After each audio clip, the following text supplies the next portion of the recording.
Ben Johnson and Aaron Glenn both staying. Let's talk about it with Colton Pouncy from The Athletic. You are Locked On Lions, your daily Detroit Lions podcast. Part of the Locked On Podcast Network, your team every day.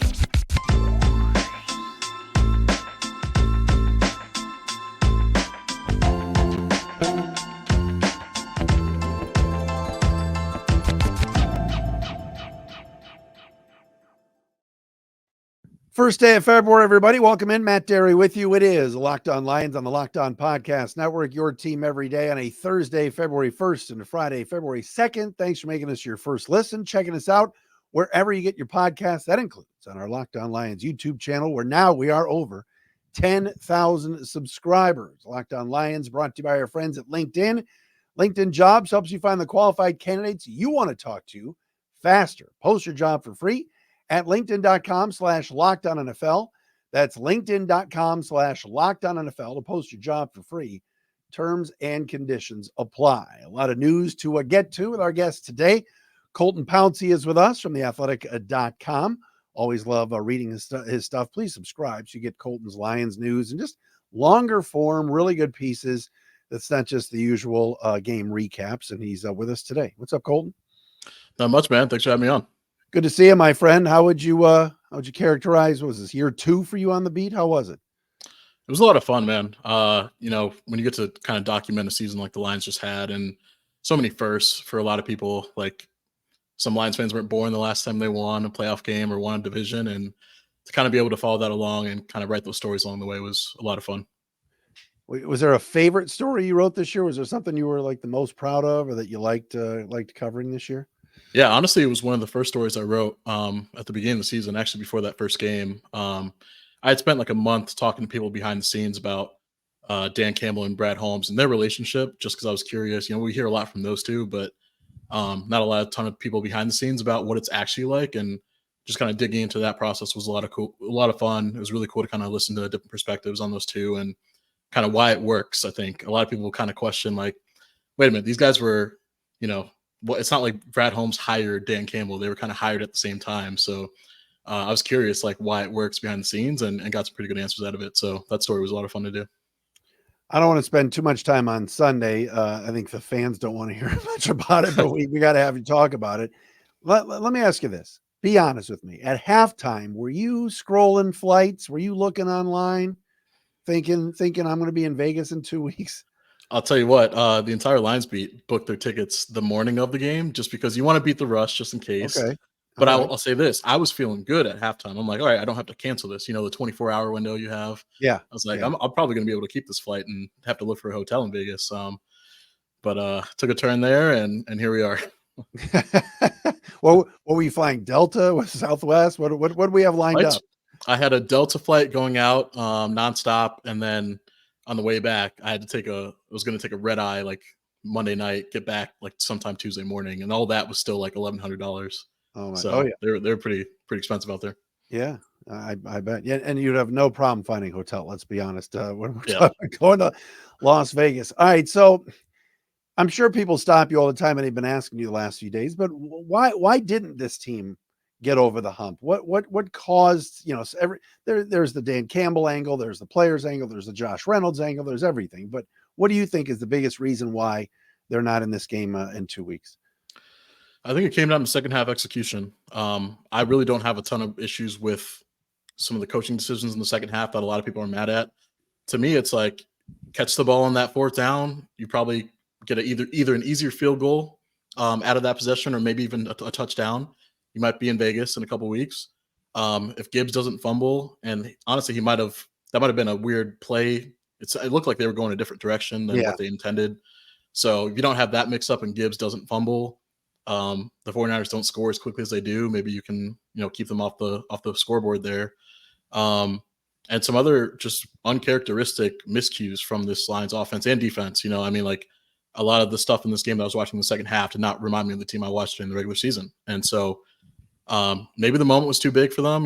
That's a young team. They're the 5th youngest team in the NFL. But to me, it was just a lot of execution errors in that second half that they didn't do enough to win down the stretch. Colton Pouncy with us from The Athletic, covers the Lions, of course, second year on the beat. What was it like inside the stadium, inside that press box? Could you kind of get a sense that, oh gosh, things are turning? Yeah, you could tell because people in the 49ers press box were cheering like 49ers people, which everyone knows you're not supposed to do up there. So that was kind of What weird. is this, Ann Arbor? Jeez. Yeah, right. But there's a lot of that up there. So like in the first half, like you're sitting up there and it's pretty quiet. Like the crowd was kind of out of it at that point. Obviously 24/7. That home crowd did not expect a game like that early on. And then you felt some of the momentum going back their way in the second half, and you knew it was going to be a battle going to the fourth quarter. And it was, who's going to make the fewest mistakes in that quarter and who's going to execute when they need to. And that ended up being the 49ers, and they ended up advancing.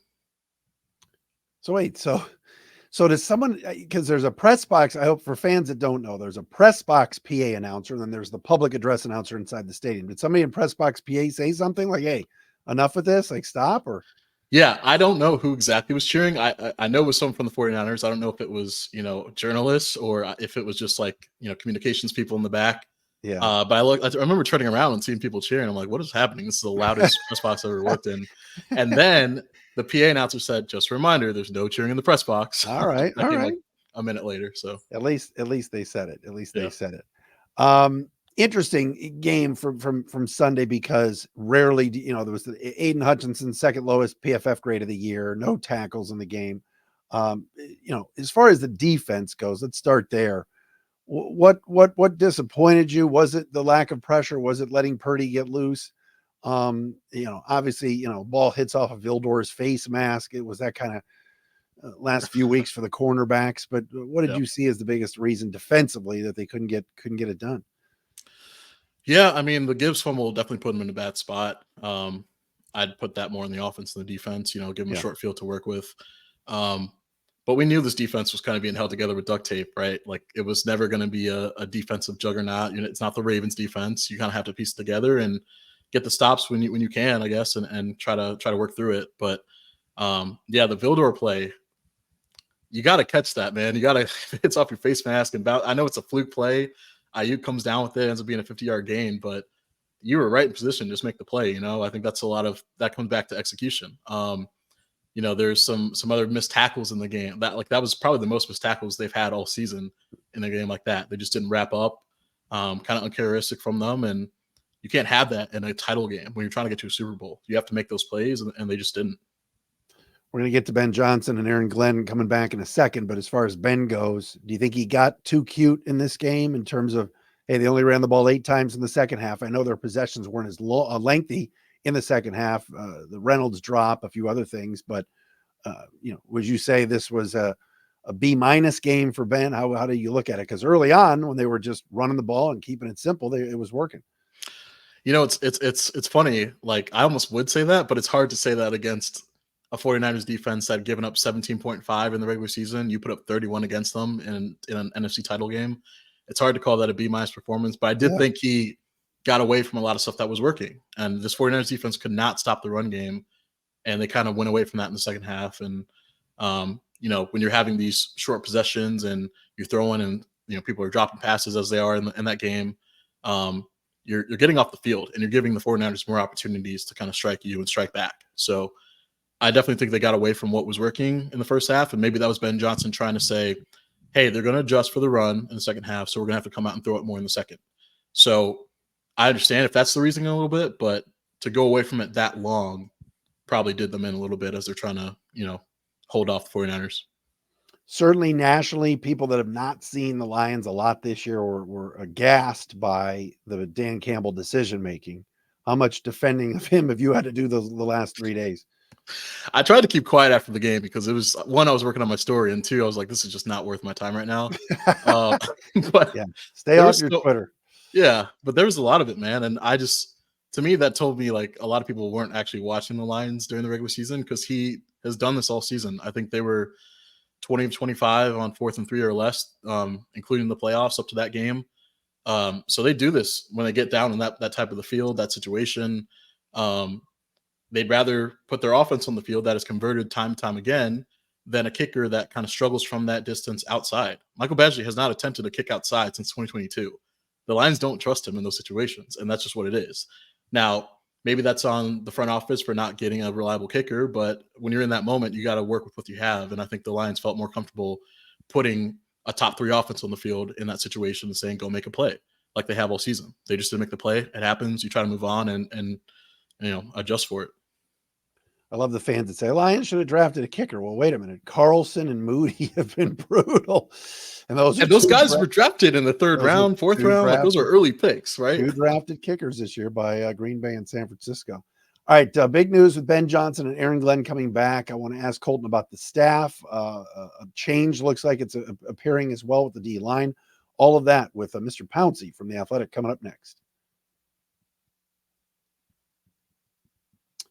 And we're back to talk about LinkedIn jobs at the start of the new year. Every small business owner is asking themselves the same question. What's the one move I can make that'll make my business and take it to the next level in 2024? LinkedIn Jobs knows that your success all depends on the team that you surround yourself with. That's why LinkedIn Jobs has created the tools to help find the right professionals for your team faster and for free. So if you're looking to hire somebody and it's a specific job and you're really unsure about how to do it, get on LinkedIn and do it with LinkedIn Jobs. They are fantastic. It isn't just another job board. LinkedIn has a vast network of more than 1 billion professionals, which makes it the best place to hire. They have all sorts of things going on, qualified questions for candidates, etc. It's intuitive, it's quick, and it's easy. Post your job for free at linkedin.com/LockedOnNFL. That's linkedin.com/LockedOnNFL to post your job for free. Terms and conditions do apply. Lions beat writer for theathletic.com, Colton Pouncy, is with us. Lions, of course, now looking toward the Senior Bowl. Tomorrow's the last day, then the game over the weekend, and now the draft and free agency. I want to get to that with Colton in a second. But all right, Colton, so Ben Johnson stays. Thoughts on that? So many different variables that are out there. People saying it was money. People saying, no, he just want to be here. What are you hearing? I think there's probably somewhere in the middle. I think a lot of people like to say, oh, he's coming back. He turned down jobs. Well, blah, blah, blah. He wants to be a Lion. And I think there's a lot of truth to that. But then there's some stuff about some money issues. And I think some of that's probably also true some usually lies in the middle. Mm-hmm. But in terms of the news that he's coming back, I think it's fantastic for the Lions. I'm kind of surprised that he is back. When you think about back to last year, I was kind of surprised when he came back even last year, but I think you could understand it more back then because that was his first time as really this name in the public eye as a coordinator and probably could use some more seasoning. He comes back this year, takes the Lions to the playoffs, puts up 31 against, really good defense. I thought that would have been enough to attract him to the both remaining jobs, the Seahawks and the Commanders. And it always seemed like that Commanders job was one that was, probably lining up for him. But he told them no as they were boarding the plane, it seems, and going to come to Detroit and talk to him and Aaron Glenn. And the band is back together for another season. So it's pretty good news for the Lions. Do you think this is it? Do you think Tanner Engstrand stays, Randall L stays, Fraley? Do you think they're all coming back? I think Tanner's probably the wild card here because he has interviewed for a couple OC jobs, the Patriots OC job, I believe, and then the Tampa Bay Buccaneers job. And, a lot of teams are trying to, replicate the Lions' success offensively and try to find, the next Ben Johnson type of guy. And I think Tanner, who, he used to be tight ends coach, they kind of took that title away from him so he can work closer with Ben Johnson as passing game coordinator. So I think a lot of teams are kind of looking at that and saying, maybe we can get some of that over here on our team. But if not, I think the band will be back together. I think their whole staff is coming back for the most part. It seems like they made a defensive line addition here that hasn't fully been announced, but just the guys that are already in core, I think, should be back. So Aaron Glenn does not get the Commander's job. They decide to push the retread button and get Dan Quinn in here, whether you like it or you don't. I have some friends in DC that I saw on social media weren't real happy about that, but regardless, that means Aaron Glenn returns. How surprised are you with that? Not as surprised as Ben Johnson. I think some of the jobs he was probably better suited for, maybe like the Atlanta job. I think his former, he has a relationship with the GM out there from their time in New Orleans. Yeah. So I was looking at that as a potential gig for him, but they went with Raheem Morris, which good for him. He seems like a really good dude. So in terms of Glenn, sounds like maybe next year he could probably get some more opportunities that'll come his way if the defense keeps improving like it did this year. Not fully there yet, but in the right direction, restopping the run and things like that. So if you have another year of that, I think a lot of teams will be interested in him, because when you're thinking of coaches that kind of command locker rooms, like the Dan Campbell types, teams are looking for that nowadays. It's like really the offensive guys, and you have the leader of men type. I think Aaron Glenn kind of fits that leader of men type as a Dan Campbell disciple, kind of cut from the same cloth. So I think if you're looking for a guy like that, Aaron Glenn's your guy, in addition to his defensive mind that's coming along here in Detroit. So I would look for next year, but not as surprised that he didn't get a job this time around. If you're Aaron Glenn and you're having a conversation in the hallway with Brad Holmes there on the second floor down at 222, do you think he's saying to him, get me some corners, get me an edge? What do you think AG is telling Brad Holmes? He's probably camped outside his door every day, his office, banging down saying, get me a corner, please. I'm begging you. Yeah. Really need some help there. No, I don't think there's any question about it. And, obviously there's some good ones. The kid from Toledo at the Senior Bowl is lighting it up. Kool-Aid McKinstry wouldn't be bad, right? I mean, you're probably thinking corner or two in free agency and maybe even in the draft too. I mean, it's and people have asked me, and I'll ask you, Cam Sutton, a lock to come back? I would say so, right? Yeah, he's under contract, and they gave him a 3-year, $33 million deal last offseason. To me, even when they signed him to that contract, people kind of expected him to be the number one corner just because he's the most expensive one on the roster. Right. They gave him number 2 corner money. I don't know if people know that. Number 1 corner money is a lot more than $11 million a year. So they're paying him like a number 1, but they're not like a number 2, but they're expecting number 1 production. So I think that's where the confusion comes from. He did not play great down the stretch of the season. I fully understand that. I think if you get a number 1 corner here, whether that's through the draft or in free agency, and you kind of kick Cam to that number 2 role, I think he'll be a lot more effective in this defense. But we'll see if that happens. Colton, give me a percentage chance of Chauncey Gardner-Johnson coming back. Ooh. I would go 40%. 40. Okay. Yeah. All right. So below. I think they like him, man. I know a lot of people are down on him for kind of waving him goodbye during the game or whatever. But yeah. Me included. There you go. This front office just they're comfortable with him. They know who he is. Dan Campbell and Aaron Glenn coached him in New Orleans. So, I mean, you don't want that stuff, but I think over a course of a full season, he would prove his worth. Wasn't able to do that because he was hurt this year, but he's a pretty good player, and the secondary really can't afford to lose a ton of bodies back there. You referenced it. John Scott is still a defensive line coach as of our recording right now, but various reports have Terrell Williams, very popular from Tennessee, has Dan Campbell ties from Miami, being named a run game coordinator and D-line coach, according to some reports. What do you think of this, and what do you think this would mean for Scott? Yeah, just on the surface, it seems like a really good hire. I mean, obviously there's familiarity with Dan Campbell. They coached together in Miami, 2015. So and it seems like a well-respected defensive line coach, has done great work with Jeffrey Simmons out there. And it seems like the reaction at Tennessee, which tells me more, it tells you more often than not, like what they're saying out there whenever a coach leaves. That's how you should pay attention, in my opinion. They're missing him, and they're feeling that loss a lot. And he's down at the Senior Bowl right now. He's a head coach of one of the teams, and that's an advantage for the Lions. They're going to get a chance to kind of pick his brain whenever he does come out and staff and sign officially. And I believe he actually coached Brad Holmes. He was Brad Holmes' defensive line coach at North Carolina A&T back in the day. So, oh wow, some front office familiarity and on the coaching staff as well. And that's what I like. They've turned over a lot of different stones over the last couple of years to just keep improving this staff, even when there's pretty good coaches there. I mean, it's not like John Scott's a bad coach. He was there 1 year. Certainly the D-line could get better. Some players got better under John Scott. I thought Hutchinson took the next step, and same with Lee McNeil this year. But hey, if there's somebody really good out there, go get them, right? Yeah, absolutely. And it's still not confirmed what's going to happen to John Scott. I mean, that is his position, so we'll see, obviously. But I did think he did a good job with Aiden Hutchinson, and Lee McNeil took a leap this year. So, I think he's a good coach. If he's no longer in Detroit, I think he'll land on his feet. But yeah, whenever you have a chance to get a guy that you're familiar with, you've coached with in the past, and a well-respected guy, I think, you got to make that move. All right, what's next? What should this team look at, both in free agency and the draft? We touched on a little bit. I want to get Colton's thoughts on that. We'll also get a little Super Bowl pick as well. On this, a Thursday on Locked On Lions. And we're also today brought to you by our friends at PrizePicks, the best daily fantasy sports platform out there. It's easy. It's exciting. Best way to make a little money is you're not battling thousands of other players. You're just having fun with player stat projections. You pick more than or less than on 2 to 6 player stat projections and watch the winnings roll in. For the Super Bowl, for example, you think Christian McCaffrey's going to go for more than 75 yards? Put some money down. What about Patrick Mahomes?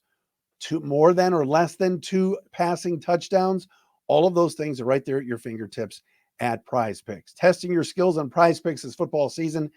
It's been a very exciting way to make some money, right, folks? You can turn $10 into $250 with just a few taps, and it'll make the Super Bowl more watchable for you if you're having some fun with a little daily fantasy. PrizePicks really simple to play. You can make your picks, submit your entry in less than 60 seconds. All you got to do is this: go to PrizePicks.com/LockedOnNFL. Use code LockedOnNFL for a first deposit match up to $100. PrizePicks, daily fantasy sports made easy. Wrapping things up with Colton Pouncy from theathletic.com. The Athletic just made a great move getting Andrew Marchand from the Post. I always read his media stuff, so that's a nice coup for the Athletic. So check out all of their stuff. James Edwards and the crew covering Pistons too, as well. Max and everybody else. We could go down the line. Colton, they got some great guys on your team there at theathletic.com. All right. So what's next? I mean, obviously the Lions had sent some people down to the Senior Bowl. I think we're disappointed they're not getting ready for the Super Bowl next week. But what are your thoughts on what they're looking for and what they should be adding both in the draft and free agency? Yeah, we kind of touched on it a little bit. I mean, I guess starting with their own guys, Jonah Jackson's going to be free agent. I would try to re-sign him if you can. It depends what the money's going to look like. But when you're so close to a Super Bowl and that offensive line is kind of what carried you and got you this far, I probably wouldn't try to break that up at this point and try to replace it with a cheaper option just yet. I'd bring him back on a deal that works for both sides if you can, but definitely look at him. In terms of external free agents and what they can do in the draft, I think you need a running mate for Aiden Hutchinson. There's so many times this year where he's doing his job, he'll move the pocket, and then the quarterback will step up because there's no one else on the other side giving him some help.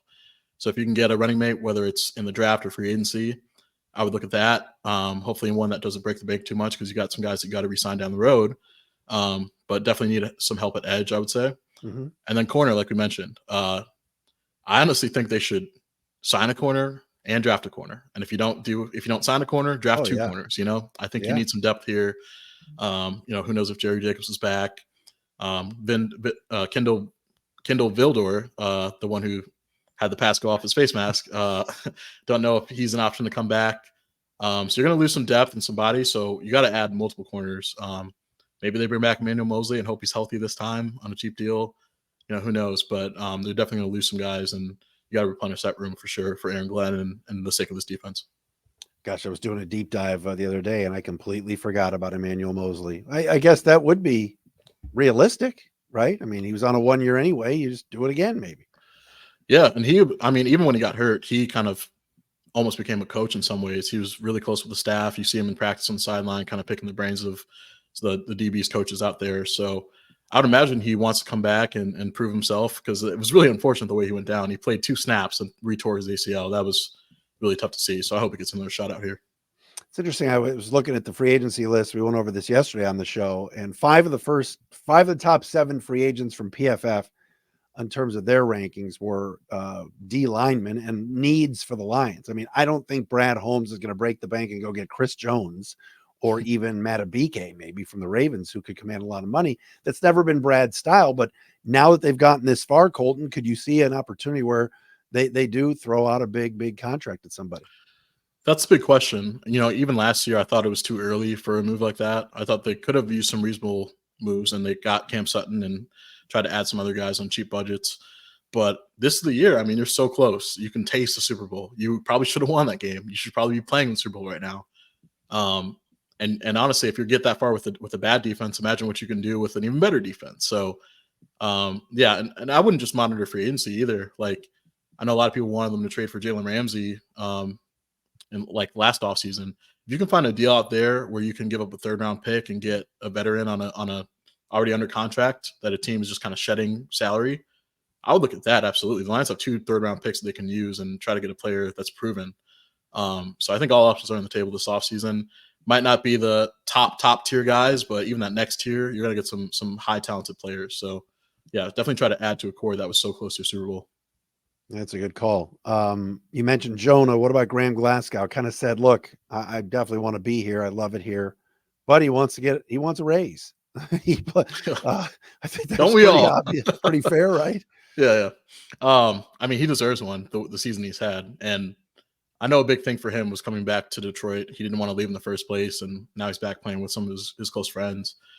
That almost makes me think the Lions have some leverage here because he left Detroit and it didn't really work out for him. And he wanted to come back, and he took like a pay cut last year to come back, and wasn't coming off the best season. So I think that kind of helped too. But if I'm the Lions, I go to him and say, look, we want you back.